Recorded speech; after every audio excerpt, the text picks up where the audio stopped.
Hi there. Let me take a few minutes and give you some hints about your experimental design AP review questions. If you've read 1A and 1B carefully, in 1A, the key is to talk about comparison. 1A, the key word is comparison. In 1B, 1B is all about generalizing. Again, the issue in 1B involves when you can and can't generalize a result.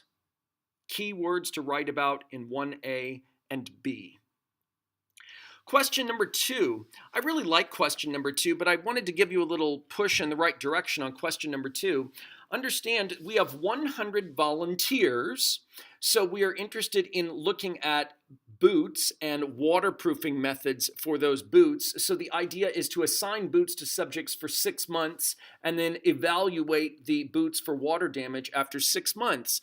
So a typical way that most students answer this is to take 100 of those volunteers, split them into 2 groups of 50. So assign 50 of those volunteers to have boots waterproofed with the old method and 50 of them to have boots waterproofed with the new method. And then we compare the result of 6 months of wear and tear on the waterproofing of the old versus the newly treated boots.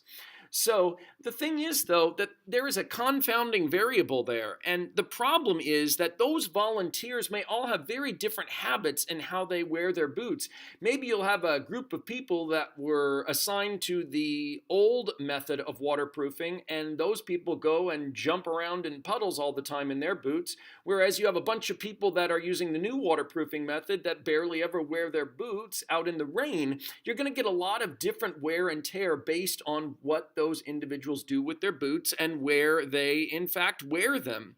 So something to think about here, you really should block, but a clever way to block is to let each individual be their own block. Every individual will have different behavior. They'll walk in different places. They'll spend some time outside. They'll spend some time inside. But every individual will have different ways in which they use and wear the boots. So something to think about. Remember, each individual is getting a pair of boots. So maybe you can use a matched pairs design here. Something to think about. And in 2B, the question says, could your design be double blind? And I would offer the answer is right here. This is the key to that answer. It's just a sentence or two is all you need. The appearance of the boots is not changed by either method. That should basically help answer 2B.